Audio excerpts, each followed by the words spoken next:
We've been working on capabilities now for about 3 years, and we've gone to and fro on how we want to understand capabilities.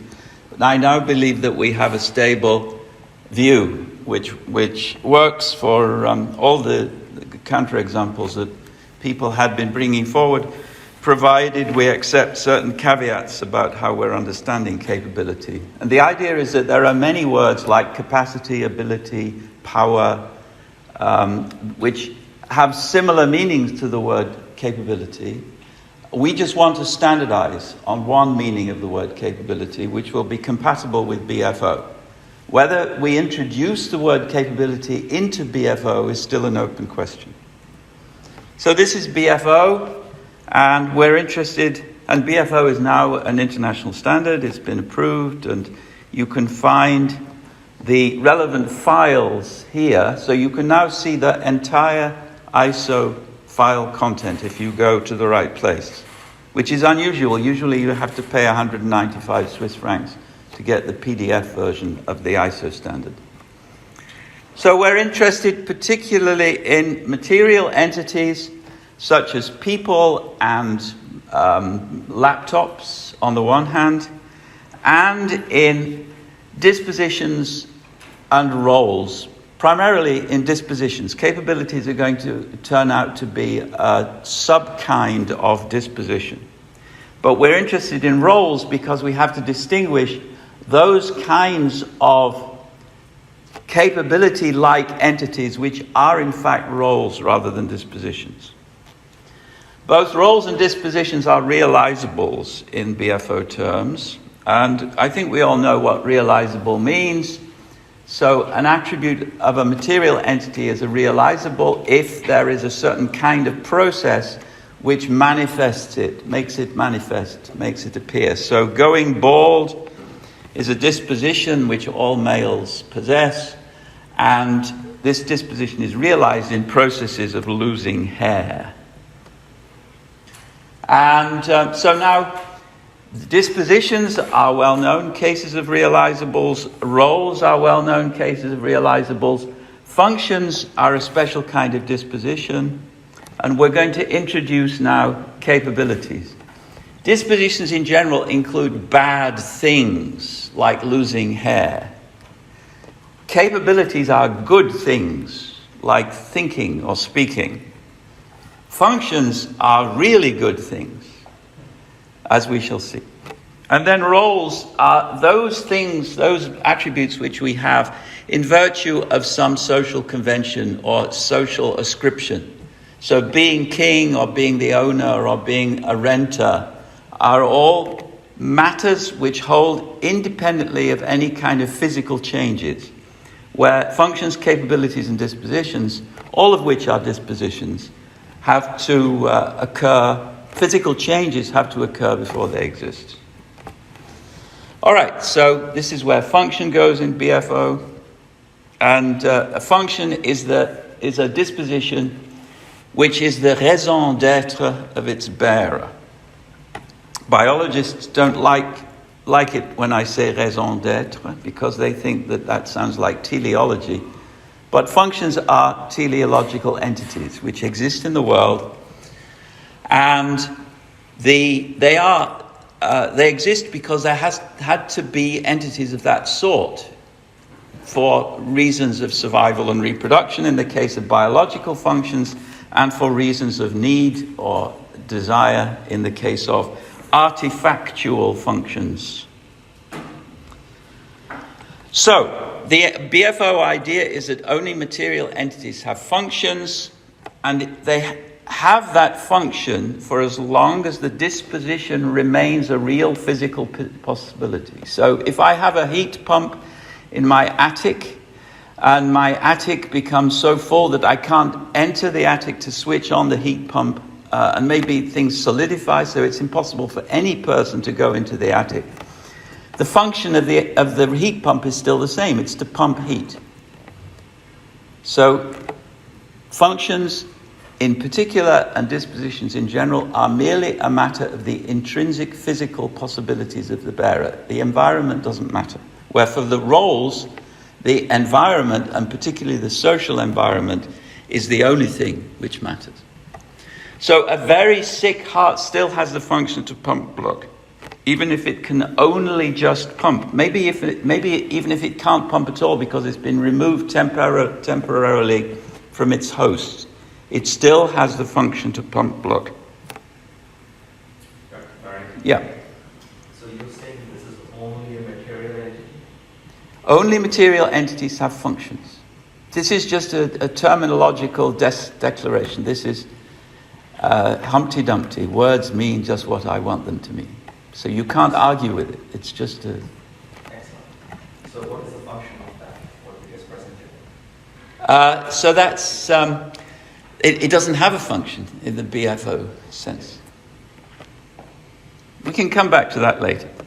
All right, so this definition of function is perfectly standard. So this is the Millikan selective effect theory, which is also the gene ontology theory of function. But BFO extends it to include artifacts. So not only organic entities such as your heart have a function, but also your pen, your laptop, the overhead projector, and so forth. They all have functions. And there are two kinds of function, biological and artifactual. Now, capabilities. Once we've dealt with functions, we realize that there are other realizables left over. So a lathe operator is trained to operate a lathe, but it's not the function of the lathe operator to operate a lathe. It's not clear that a lathe operator has any function, but he certainly has a capability to operate a lathe because he's been trained. So this is the first place where capability comes into this picture. The chairman of the board has the authority to hire people or fire people or change the regulations of the company. That is a role. Now, given that he has that role, he can do things. But that's not a capability in the sense here because it's not physical. It's not a matter of physics. It's a matter of social norms. And so we're going to ignore roles henceforth. We're only interested in capabilities. All right. Now, these are the kinds of entities which can have functions. I don't think organisms have functions, but I'm willing to accept that the functions of organisms might be to survive and to reproduce. So purely basic biological functions. But generally speaking, parts of organisms have functions. All your organs have functions, all your organ systems have functions, all your nephrons have functions. So the organism is full of functional parts. And then all machines, all designed artifacts have functions because that's the definition of the word artifact. They are entities which were designed to perform a certain process. And that means that they were designed to have a function which is realized in that process. And then I think organizations have functions to help the poor, to promote the pursuit of good ontology. These are functions of organizations.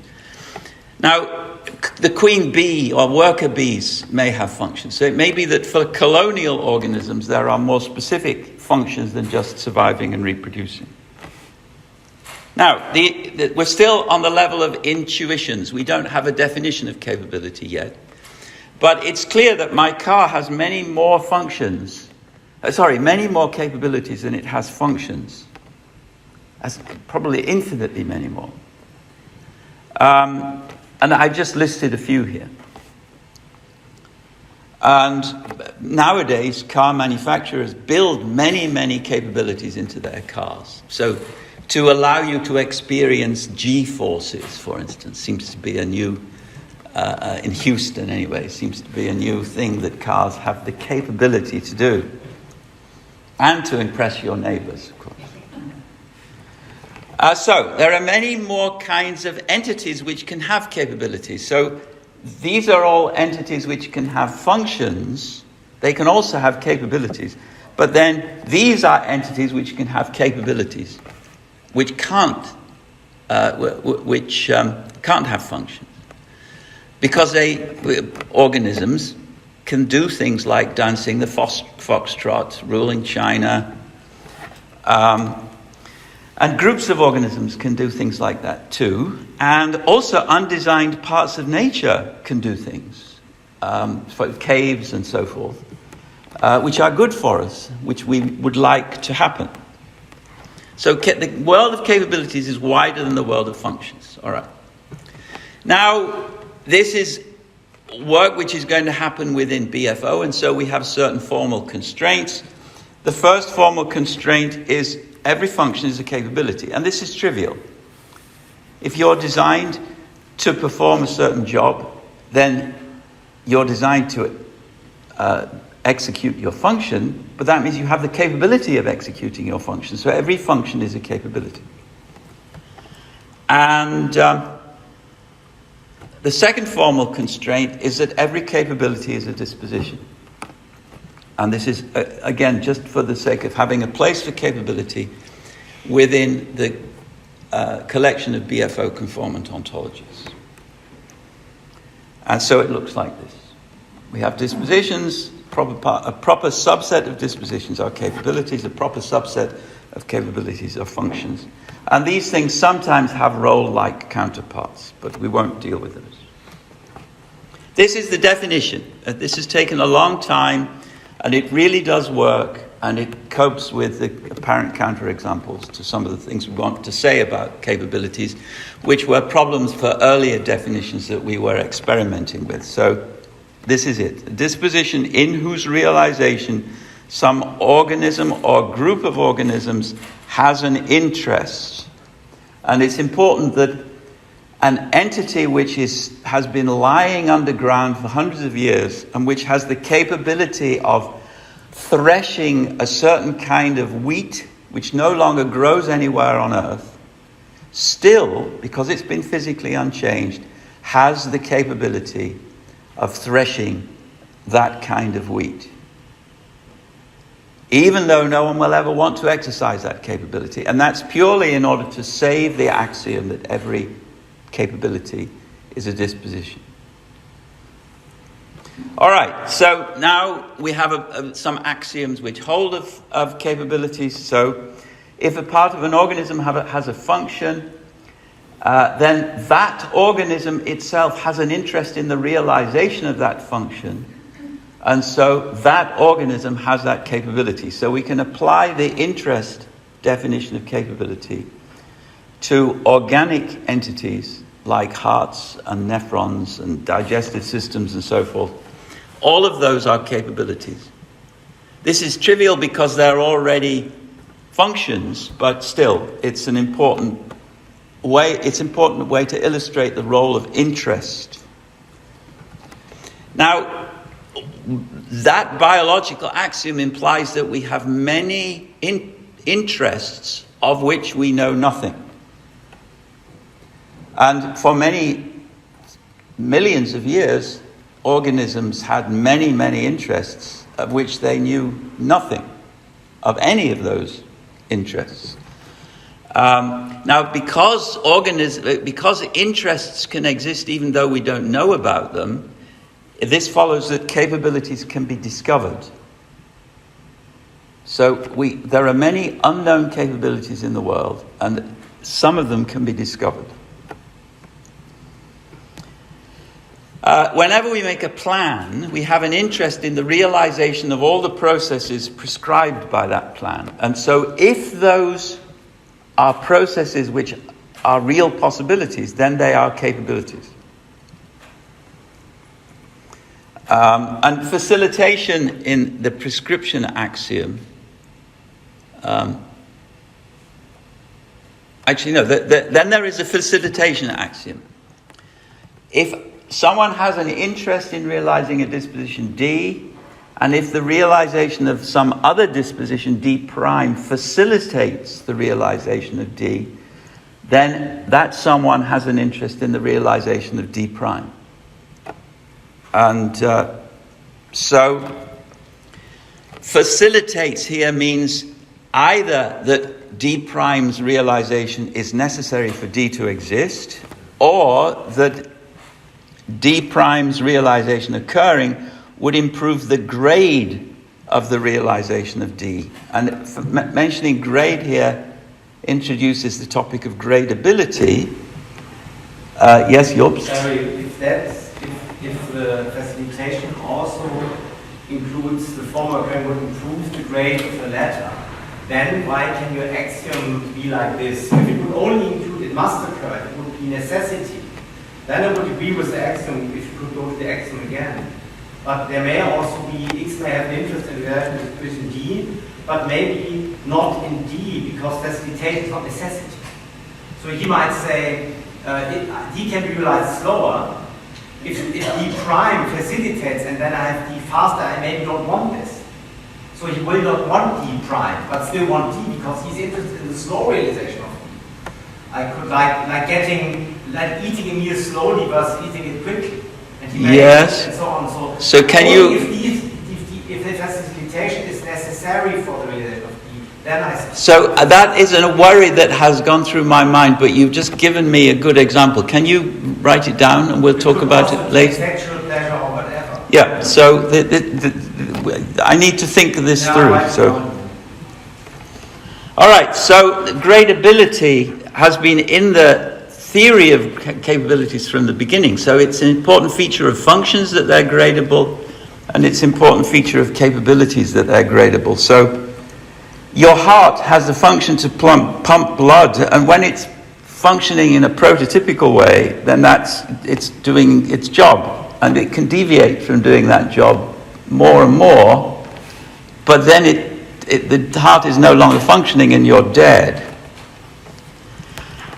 So that's when the function and the capability go out of existence, and this is the extreme form of gradability, zero score on the gradability change. But all capabilities have gradability in that sense, and that goes hand in hand with the fact that capabilities are what we learn in school. So we were learning earlier today about how education is to either create capabilities or increase the grade of capabilities. Capabilities, like functions, are permanent, so they last for so long as the disposition, which they are the disposition, exists as a real physical possibility. So this is a summary which just lists the definitions in the order which I gave them, and now this is a restatement of how the diagram works. So dispositions sometimes are such that we have an interest in their realization and then they become capabilities. And capabilities, some of them, are in fact the reason for the existence of the bearer, and that's when we have functions. Can you go back to the previous slide? The permanent capabilities are permanent until the real physical possibility ceases to exist. So you break the thing, or you So, take language capability. yeah, And which I'm coming to. But you can forget a language. Yep. If you don't use it. Then the capability ceases to exist. Yeah, so it's not permanent then, right? So permanent as long as the real physical possibility exists. So long as you have the real physical possibility of speaking English, you have the capability. If you forget it, and then we have to teach it to you all over again, that's a new capability. Bill? Yeah. Oh, I guess I was thinking about things like off-brand uses for drugs. Yes, so if you find that remdesivir has the capability of curing COVID, let's suppose you find that, then it's still not the function of remdesivir to cure COVID. But if you then make new remdesivir pills, are they pills? Yes. And put COVID pill on the box, then the function of those new pills is to cure I was COVID. thinking about remdesivir, talking about things like aspirin that get prescribed for pain relief and also as a blood thinner. Right? Yeah. So They have So first of all, many things have multiple functions, particularly organic things. That's actually one of the Right. And I'm saying it seems like there was a social shift there, not necessarily. Like So it's all became a function due Yeah. to a shift in interest. Yeah, it's all a question of raison d'être. But look, there's also all selected in the definition. So, I mean, most of the since Earth exists, most of the time there have not been humans around who could design anything. But then all the functions were selected by nature. So that's what this is supposed to mean, right? Yeah. Yeah, I So- have a drug ontology slide with what's the generic for Wellbutrin, the antidepressant that subsequently got repurposed for smoking cessation. Right. Bupropion or something like that, and when it's branded as Wellbutrin, its function is antidepressant. When it's Yeah. branded as the other drug brand name, Yeah. its function is to not smoke, but they both have both capabilities. Yeah. So I think that it works for rebranding like that. It's not. In one label. I mean, you can have multiple functions in one Right, label. Yeah. right. Yeah, like- But the Wellbutrin does not have the anti-smoking on the No, label. but SSRIs have multiple functions in one label. No, exactly, I would put all those functions. And so on, and so on. Right. But what if a new function is assigned to it because nuclear drug was done, then it's added and then you have a new function, but still the same category. So I guess I think about this a little bit from a data annotator standpoint, and I'm trying to, I have all these drugs, and all these drugs do different things. And I run across it and I said, well, should I say this is the capability of the drug, is it the disposition of the drug, is it the function of the drug? And I can draw some pretty clear guidelines between function and disposition. But it's that capability disposition order. So every That to me, capability. Every capability is a disposition, so you're always safe to use disposition. And I think that it's actually going to make your life easier. You can always use capability if you're not sure what the function is. So if you know that this pill has the capability to cure depression, because it says so on the label, then if you're not sure whether that's its function, then you just put capability. And the capability will be important later, as we will see. For drugs, it's not so important whether you get the function capability label right, but for other things, it is important. Oh, I could just see differences arising across multiple annotators of what was the capability and what was the disposition. But So that wouldn't. and like maybe that doesn't matter too much because they're all dispositions. Yeah, right? exactly. But I think people might not like that kind of funniness. They might want their clear, clean lines between the boxes. But anyway, we can. So actually, you are pointing to an issue. One and the same disposition can be a capability in the eyes of some people, and a mere disposition in the eyes of other people in important ways, which are a matter of life and death, as we shall see. So you're right to point out this issue, but I think the issue is so clear that the annotators will not have a problem. But we'll see when we get to that. So this is the diagram. Now, there are some simple rules which enable you to tack back and forth between capabilities and functions. So it's very often the case that if a whole has a capability, then this is because it has some part which has a function. So my car can play music because I have a stereo system in my car. And my digestive system can digest food, has a function to digest food, and therefore I can digest food. But that also causes problems. So I have a capability to digest specific kinds of food, but my digestive system is generic. Its function is not to digest specific kinds of food. That means not that there's anything wrong with the theory, but that this general rule does not work in general. It's a general rule because it works often, but it doesn't work always. All right, so For organisms, we have two kinds of capabilities. First of all, to survive and to reproduce, or anything which promotes both of those, such as eating. Organisms have the capability to convert energy in their environment to ATP. Is that the correct statement, Jobst? So organisms have the ability to synthesize ATP. Because that's necessary for their survival and reproduction. But then they also have capabilities which go beyond merely biological capabilities. That's trivial.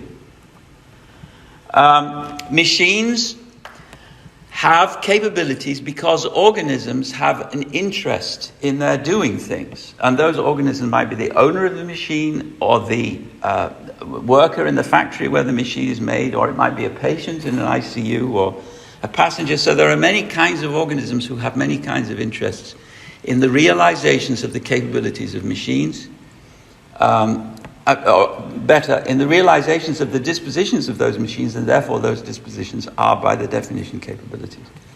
And then we have gradability, so we can grade the realizations of capabilities on a scale, but that means we also have abnormal realizations, which are not capabilities but disabilities. So, shopping addiction, for instance.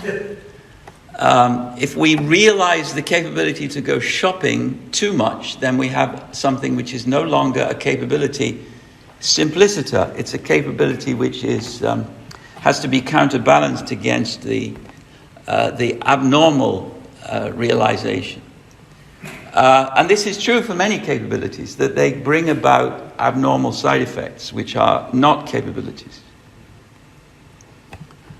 And now we come to Bill's problem, Bill Duncan's problem. I have a question there. Yeah. But that's a human-specific problem, right? Animals don't have this. That's a good question. I think so. I imagine that there are some animals who chase prey too quickly and suffer from that. But I don't know. I think that's really interesting. So what is a capability in one context may be a disability in another. So the capability to kill without feelings of guilt, we would regard that as a disability, but in the Mafia, that is regarded as a capability. And there are many such cases where in one community or one context, a disposition is regarded as something good, in which we have an interest, and in another context it's regarded as something bad. Jobst? Wouldn't then the capability to kill be seen as a function in the Mafia? Okay, so they might regard it as your function, but they wouldn't be right, because in BFO terms it's not your function, because it's not your raison d'être. Yeah. All right, so and now here are the areas where capabilities data is going to be important. First of all, with regard to education and training, which is why gradability is important. With regard to hiring and promotion, all human capital has to do with the capabilities that the possessor of the human capital has. Consulting, I believe, is largely a process of adding to or increasing the grade of capabilities of organizations. A capability data is important when you're doing mission planning in large organizations like military organizations, where they have, in the DoD, they have a whole department devoted to keeping track of the capabilities of different units within the organization. And then there is the problem of finding capabilities. So if you work for Google and you want to know whether there's someone in Google who has some capability that you need to exploit, then you have to Google. So people who work for Google in order to find the people they need. And similarly, if you work for the NIH or for any kind of large organization where you need people to approve grants or vet decisions, then you need to find people in your organization who have certain combinations of capabilities. And it's very difficult to collect and keep up-to-date data about those things. And there are whole disciplines of capabilities engineering, which are part of systems engineering. All right, now very quickly, because Clint is going to talk about this in greater detail, language is a capability. That's the definition of language which I want to promote. A language is, so this is a question which we could discuss maybe, and maybe Clint resolves it. It's either a capability or it's an aggregate of capabilities. And so language is defined as a special kind of competence. But where competence in the Chomsky world is seen as a set of universal innate rules, universal grammar, we're viewing competence as a matter of capabilities which are realized by people speaking and reading and writing and so forth. And some of those are innate. Some of the features exemplified when we speak or write or read are innate. But no language is innate.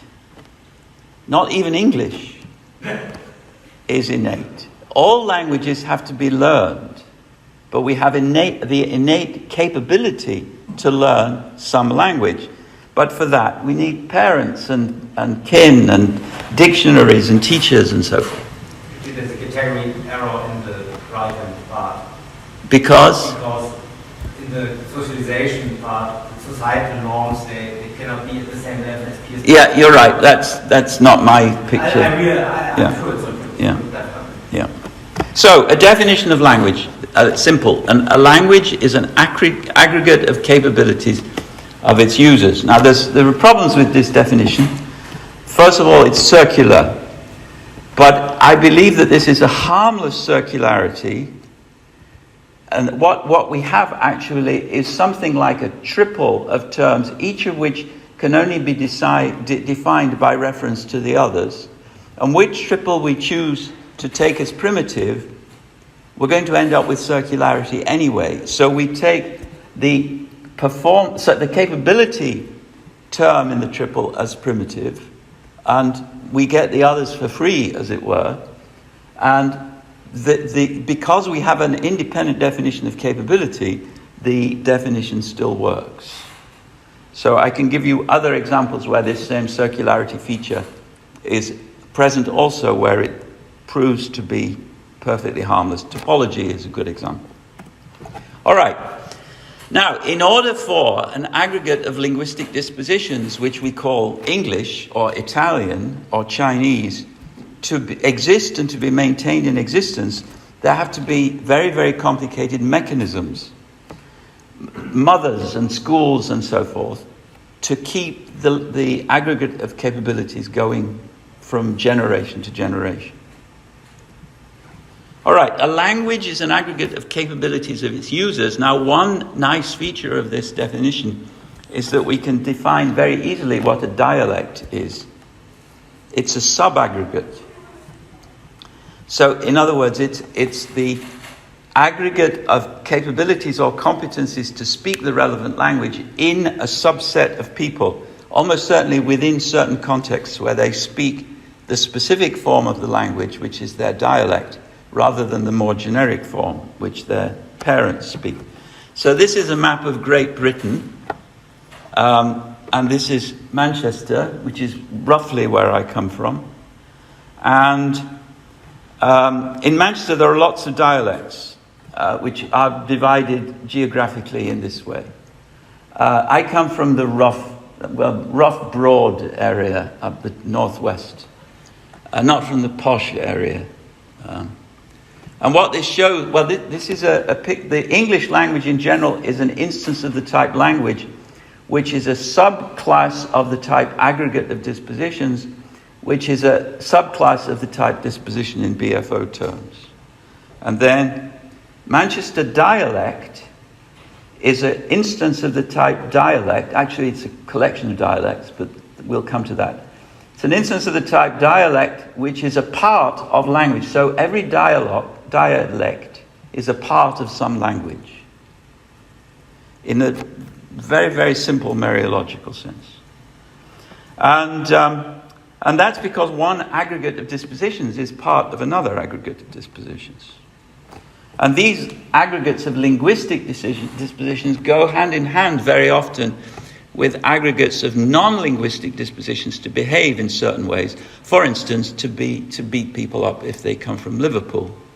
I'm sure you never did that. No. All right, now Searle gets many of these things right. So this is a long quotation from Searle. And the point is that my ability to speak English is based in the physics of my brain and of my diaphragm and of all the other organs which are involved in producing speech, which are pictured there. All right, and now all of this is kept going, not only if there are people teaching each new generation, but also if people are correcting and enforcing rules. Not necessarily rules of good grammar, they could be enforcing rules of bad grammar, because that's what happens with certain kinds of dialects. The dialects are there to protect the group. All right, so these are specifically human capabilities. Enforcing rules and so forth, teaching, managing, guiding, appointing. We don't need that, and that's the end. All right. So, how am I doing? We're back on time. Believe it or not. So, we have time, I guess, for a few questions, but we'll move to Clint very quickly. No, I don't believe it. Go ahead.